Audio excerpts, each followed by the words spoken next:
offered me a lift to Welshpool today. I was surprised how readily I turned it down. Last leg.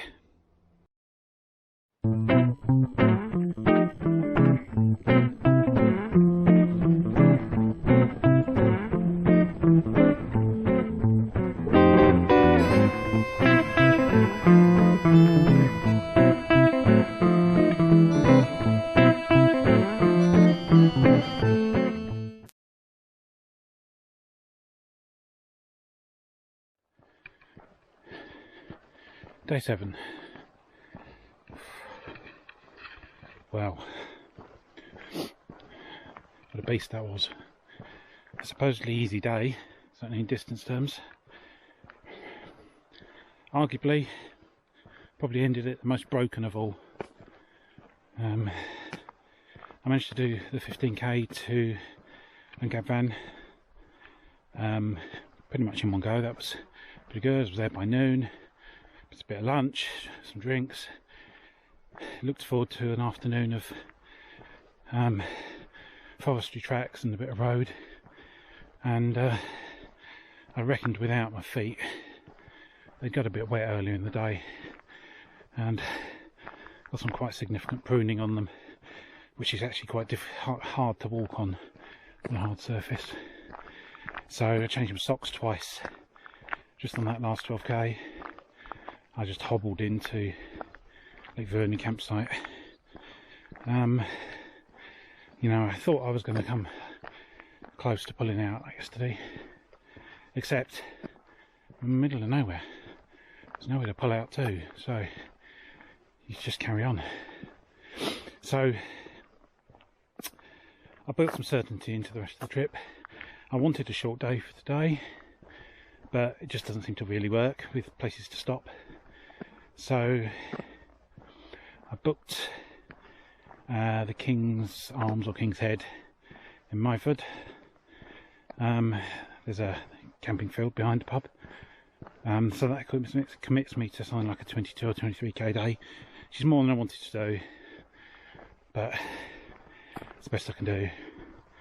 And that then leaves me something like a 17 or 18 into Welshpool tomorrow. And I really wanted somewhere just down Welshpool as well, but B&B accommodation seemed quite hard to find, so I decided I'd just, when I finish, I'd get a train to Shrewsbury and stay there overnight and then continue my journey, because my return ticket's to Shrewsbury anyway. So I'll be looking forward to tomorrow, because it'll be the last day and hopefully it'll be a sensible distance.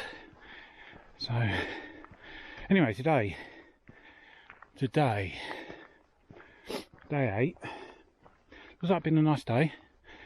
I think it's going to get quite hot. I think I'm going to go through the liquids today. It breaks down into 4 sections quite nicely actually. So the first section is 5 or 6k to Pont Lurgol, or however you say it. Then another similar sized, maybe slightly longer section into Pont Robert. Yeah, that's 3 sections. And then Dolonog, which I don't think is much there, but it's a useful waypoint. That's after the last big hill of the day, and then finally to Meifod. And it's all sort of in the 5, 6, 7k each of those 4 sections, so sort of a natural rhythm to today. But I'm not really going to hammer it today. I'm just going to grind it out and look after my feet as best I can, which means I may even deviate slightly from the route just to protect them, but we'll see how we go. Anyway, time for some scenery, eh?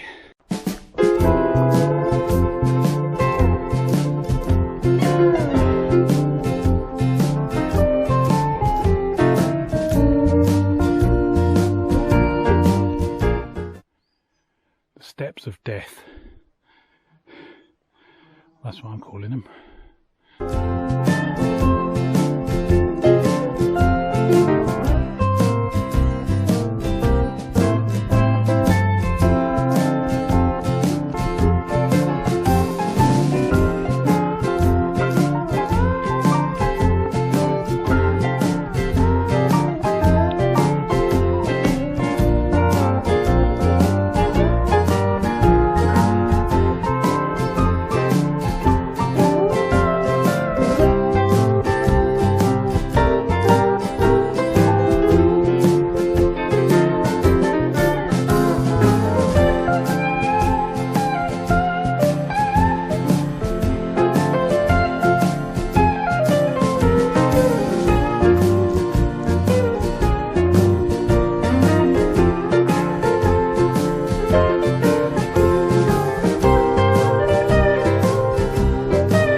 So, it's day 9, last day, and I'm quite glad of that actually.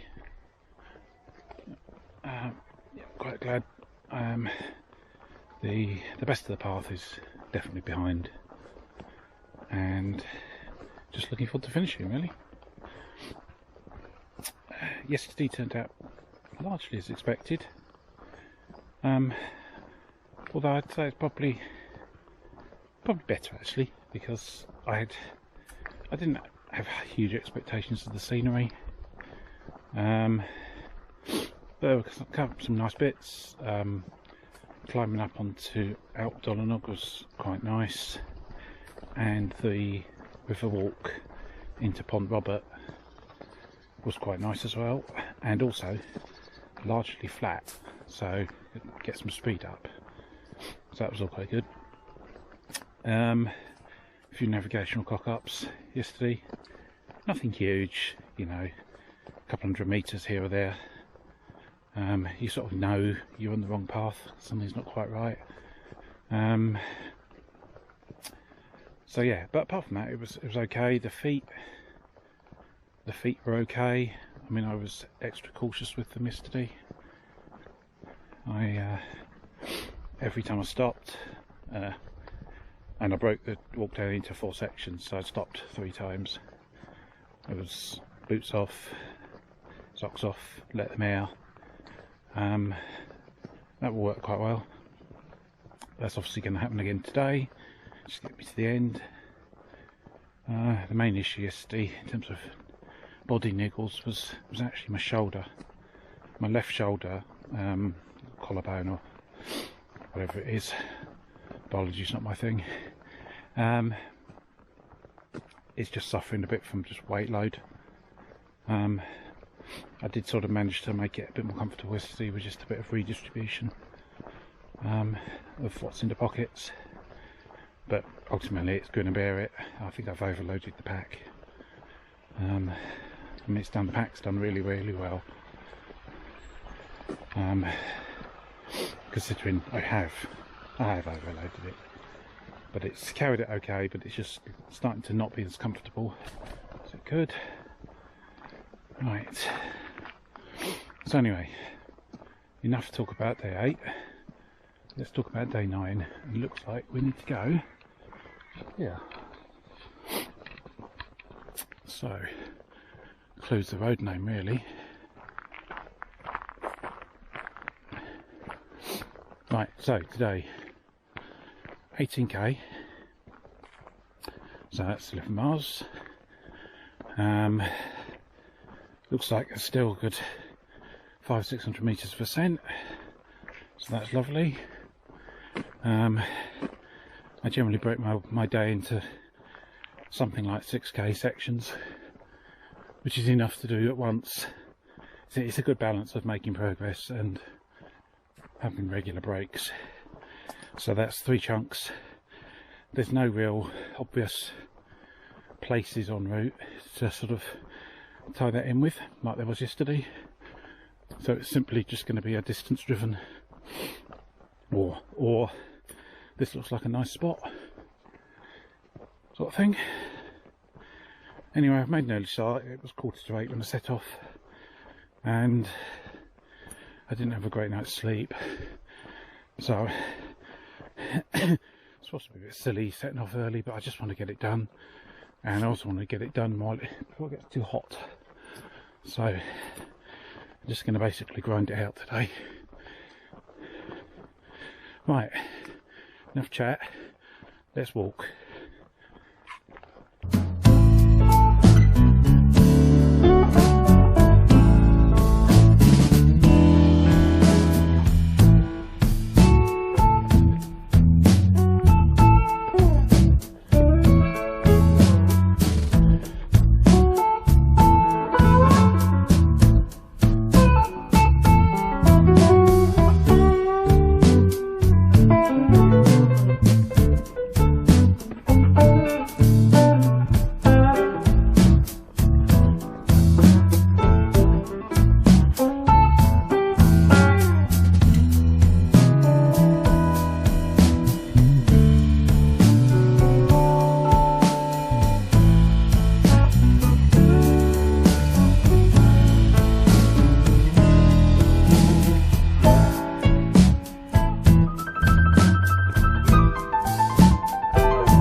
And there we have it.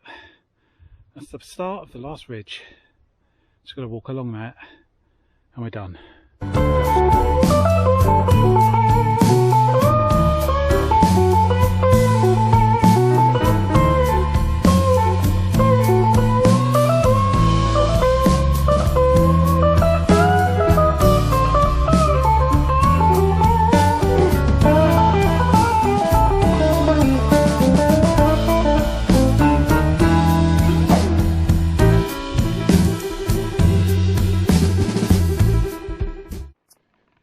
So, as I'm just walking down into Welshpool, a few thoughts on Glyndwrs Way. Just really to sum up the experience. I've probably mentioned this already. It's hard. I mean, it's probably not helped by me trying to do it in 9 days, and often people will take 10 or even a bit more maybe. But you know, it fitted logistically, and actually thinking about it, if you were day walking it, 9's probably what it fits into anyway. So anyway, it's a hard trail. It's definitely hard carrying camping stuff, backpacking. This time of year when the streams are dry, there's no water to be had for wild camping, so you are slightly more constrained towards actual proper accommodation and just carrying water up to wherever you're camping, which obviously then does put some sort of constraint on where you can do said camping. Right, let's just cross this stile.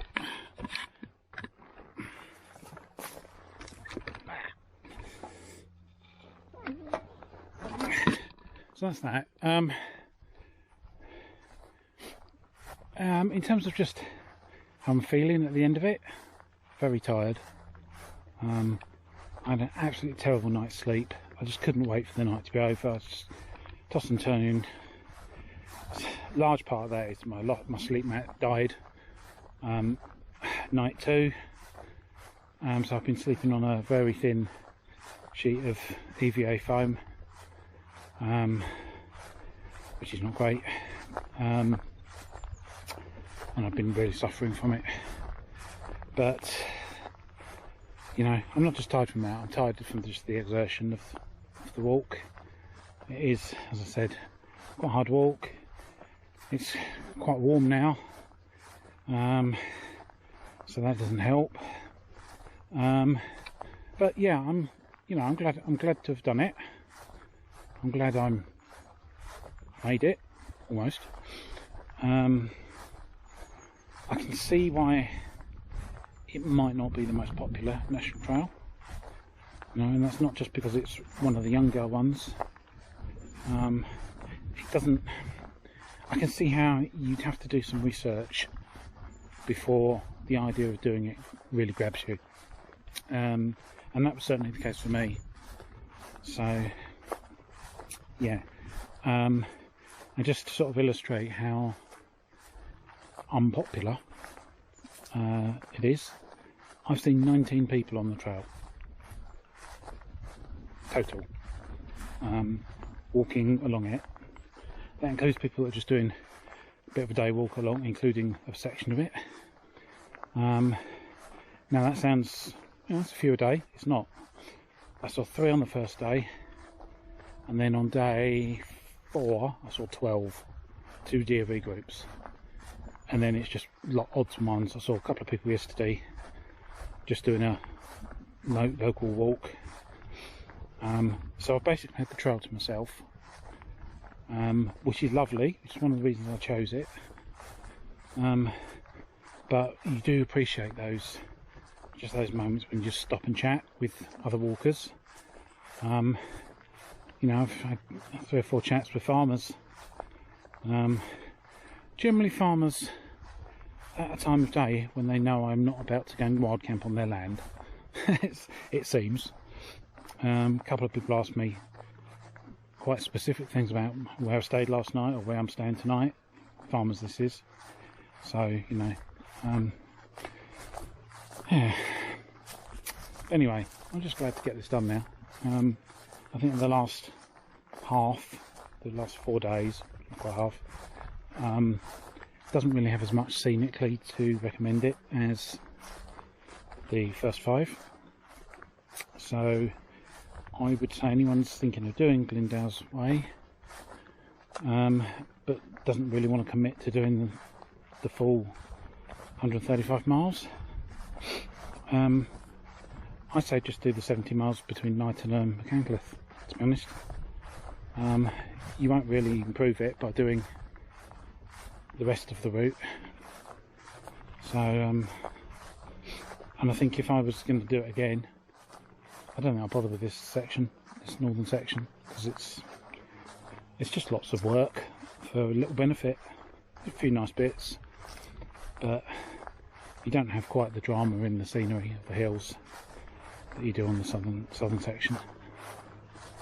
Yeah, I think things I would do differently. I think food, I would probably trim down. I bought too much. I assumed I was going to camp for 7 nights and then would need to shop.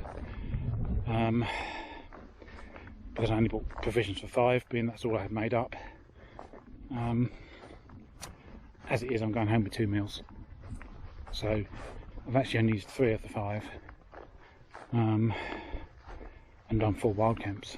So it's just not quite worked like that, and I've been carrying some of this stuff all week, and I possibly should have just sent some of it home, but I've passed quite a lot of places where you're expecting the shop or something. It's bloody shut by the time you get there. So